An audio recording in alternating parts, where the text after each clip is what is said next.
Welcome back, everybody. Happy Sunday. I'm Naha, and this is 30 Days of Tarot.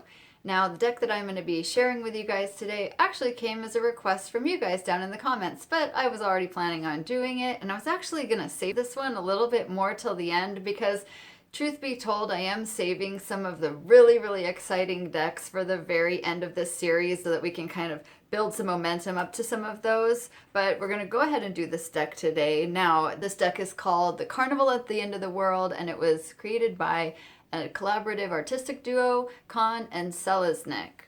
Now, I first heard of this deck when I was contacted by one of my very best friends in the world, Tara. Now, if you've been on my channel for a little while, you remember Tara. She is the one that I collaborated with on the Barrow, the Desert Barrow deck. And it was actually the second barrow that we made. Yes, it's a bear-themed tarot. And I made a video of the making of that deck, which you can watch here. So she told me that there was an art show, an exhibit that she had gone to in Phoenix, where the artists who created this deck had put on an exhibition, and she said this deck is totally amazing and you have to get your hands on it if you're able to. And I looked it up, and it just so happened that this deck was actually on Kickstarter. I know, Kickstarter, blah blah blah, but it's just funny that she said you've got to get this deck, and then that's where it actually turned out to be at the time. And so that show was back in the beginning of January, and it was at a gallery called the Art Yard. And that show was called Troop Fledermaus and the Carnival at the End of the World. So here we see their little stamp coming from Ghent, New York. Okay. And from Art Yard's website, it says, this work features the recreation of the famous Troop Fledermaus's Memory Theater of 1932, with its full complement of bat folk, green men, rope slingers, and death dancers, all in their carnivalesque glory. Here is the deck. It is kind of an oversized deck, and it says, Madame Lulu presents The Carnival at the End of the World from her Book of Fate.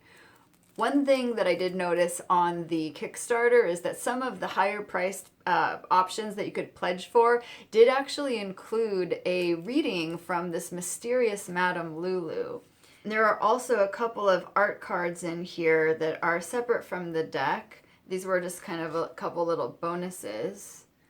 There we see the High Priestess.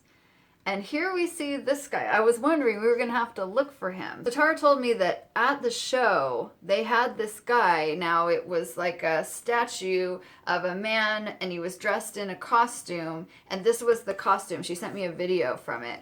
And he was sitting like this, and you actually reached into his chest and you drew out a card. So it was like a little fortune-telling thing. But I was going to look in the deck to see if we could find the guy. No, this doesn't have a title on it, but it says number 6. Normally, though, number 6 is the Lovers. So this looks more like the Fool. You know what it reminds me is of the, you guys know what who the Heyoka is? It's a Native American sort of fool-like character. It's sort of the ironic clown. I'm really excited about this one. Do I say that a lot?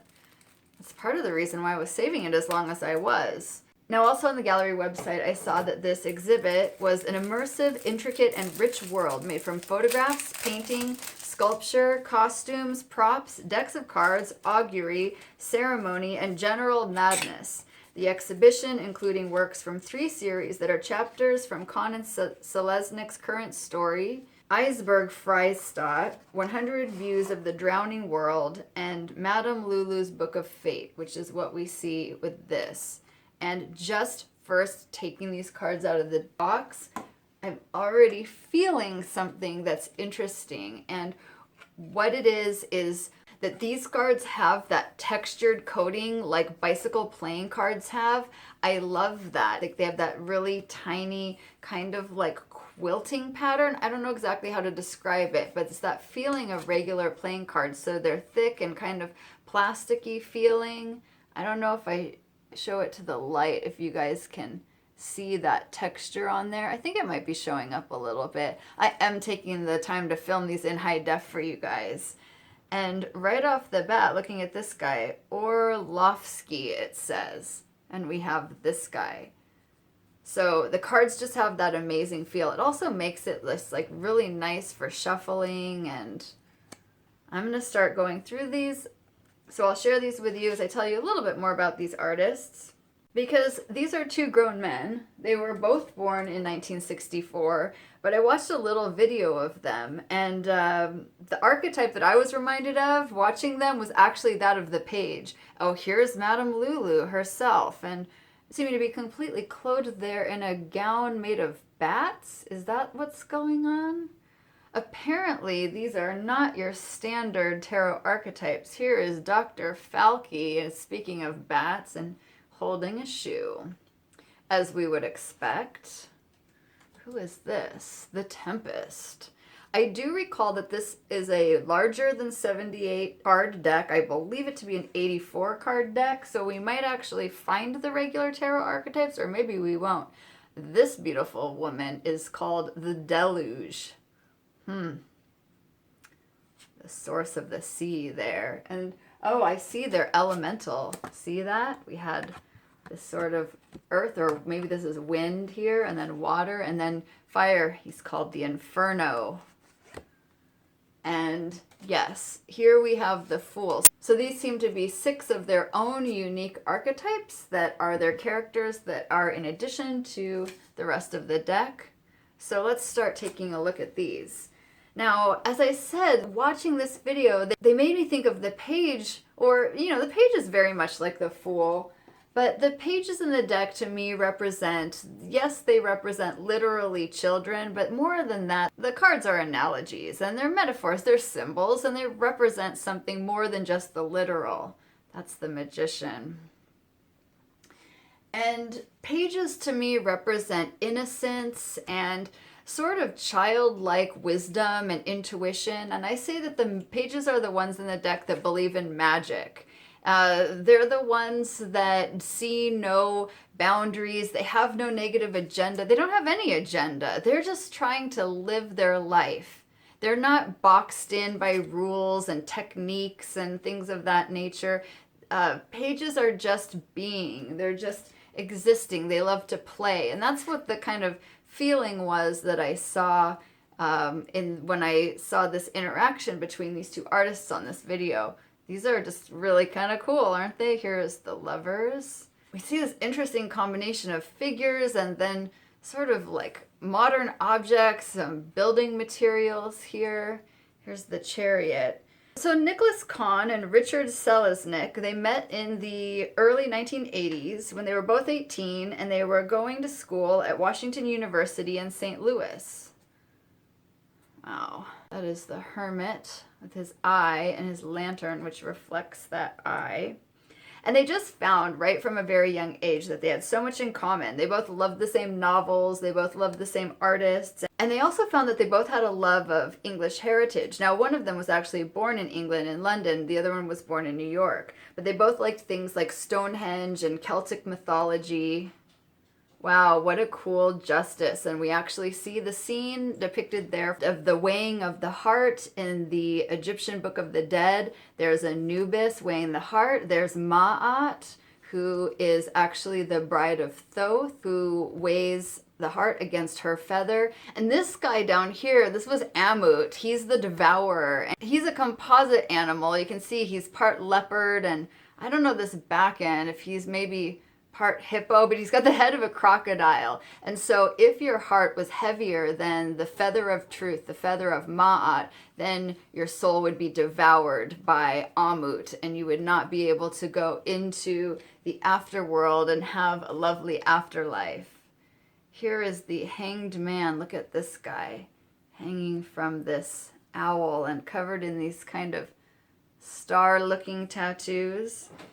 So these two artists began working together from a very young age, and their primary mediums now are photography and installation art. So that art is almost done in a documentary style where they sort of explore these made-up anthropologies that they've created. And this figure reminds me of Thoth right here, the Ibis. And this work is said to combine absurdist fantasy and elaborately created artifact costumes, and sculpture, often constructed of unlikely materials such as bread or fur, painting and drawings ranging from large-scale works on plaster to pages of conceptual doodling.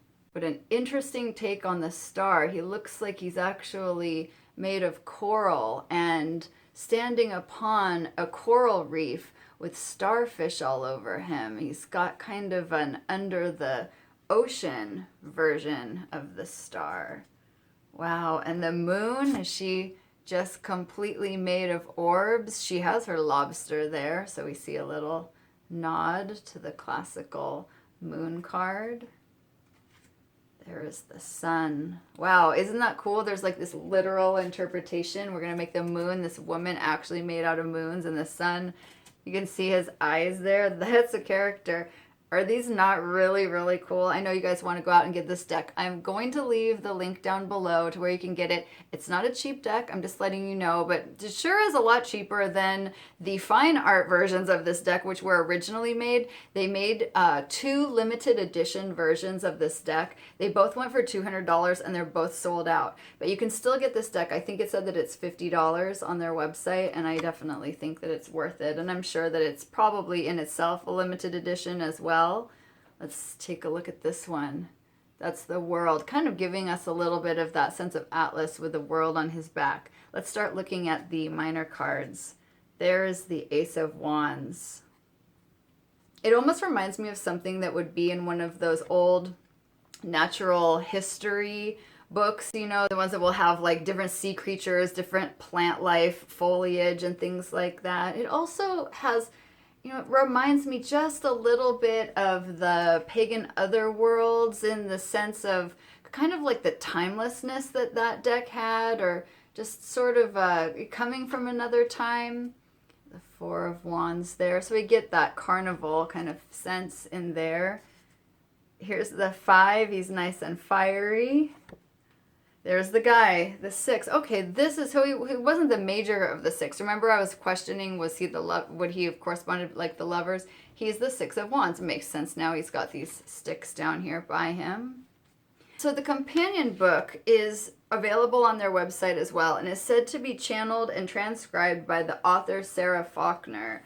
And so I know that that's available. I think it's about $20 for the book. And again, like the Super Oracle, I feel like this is a deck that it would be worthwhile getting that companion book. There's a difference between having the little kind of printout booklet and actually having a really nice full-size companion book to go along with a deck, especially when it's created by artists where they're clearly taking a large departure from your traditional tarot imagery.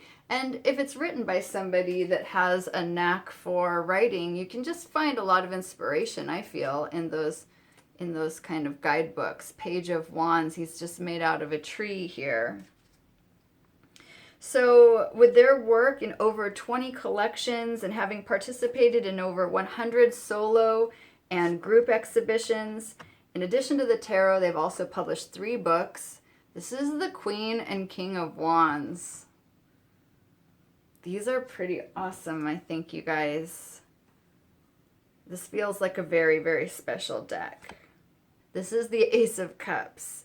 They approach their projects like a game, within which they create rule systems and then try to break the rules in order to drive the other one crazy. And then the other one will sort of wrangle them in and they'll get back on track. But by doing that, they really push each other's boundaries and they just are able to create some really amazing things here. So here's the 4 of Cups.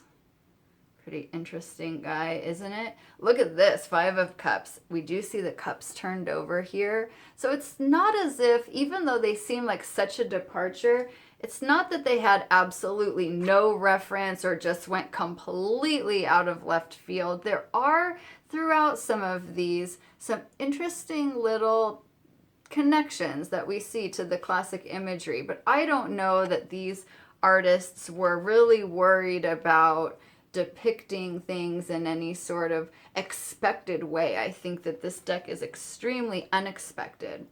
Now, one of the things that Tara also shared with me was that at this show, They had, oh, I love this guy. Who is this? The Ten of Cups. Look at this cool, weird cowboy, and he's got his bottles there. We'll get into the court cards. So she shared with me that there was actually, wow, so cool.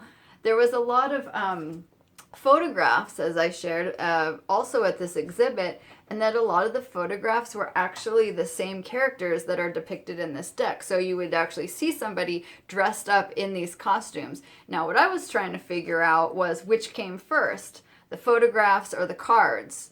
And this is awesome, cool bison man, King of Cups. Whoa, intense. Here's the swords.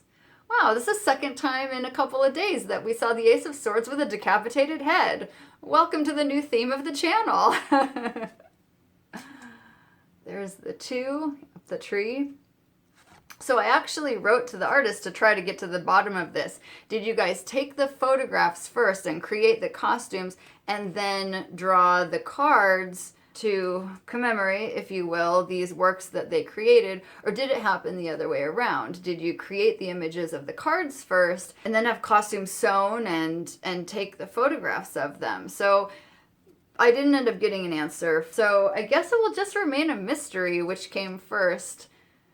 These actual images appearing in these real life photographs or the cards of the characters. But clearly you can see that they have created their own magical realm here, and they have built this just absolutely fantastic world which they have populated with all of these very unique characters. Now there's something about these cards where I've shared this in other videos where we look at decks that don't have a background, where you're just looking at the characters. The Luminous Tarot does this. The Dreslin Tarot, which is an older video of mine, where you see a central figure, but you don't see any background. And I just believe that it does allow for the eye to fill in the details that the artist doesn't need to give us. Who is this? The Page of Swords? Now that's interesting. So this person is one giant ear, and consider the fact that swords is the suit of communication, both speaking and also listening. Interesting. Look at the Knave of Swords. That would be like the knight. It's like Humpty Dumpty there. There's the Queen. And in a conversation with the artists, one of them said, each of our bad habits are corrected by the other person, and our eccentric interests complement what the other person is doing. Occasionally that they have battles between them, but they never last long. Who is this?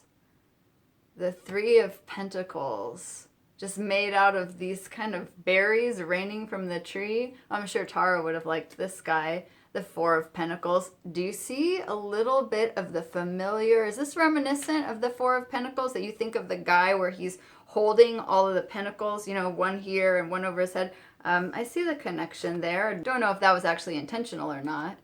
This is amazing. Look at the Five here, and we see this lemur on his back sort of directing this guy, the pentacles down at the bottom. There is the Six.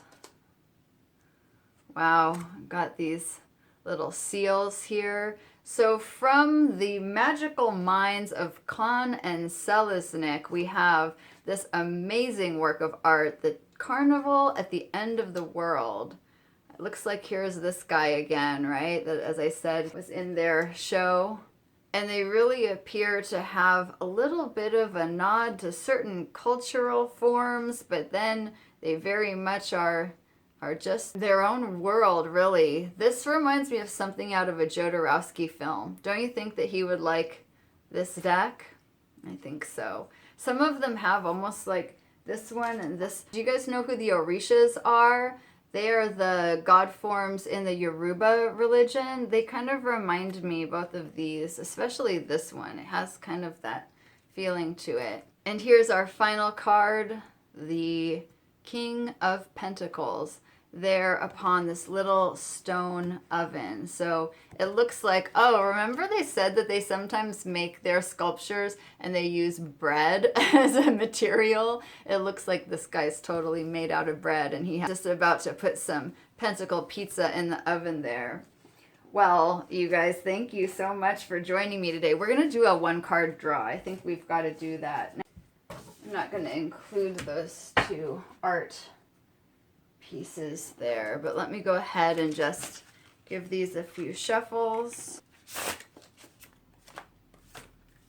As I ask the guides to show us and share with us an image that would be helpful for us to be thinking about today on this Sunday, something for us to consider, something that can be a little bit of a message. I'm going to give them one more shuffle. Okay. And as always, I'm going to cut with my non-dominant hand, and I'll show you guys first. Oh, look at this guy. Okay, so Two of Pentacles. And doesn't he also convey sort of our traditional imagery? So in the Two of Pentacles, we see the movement of energy going between two objects.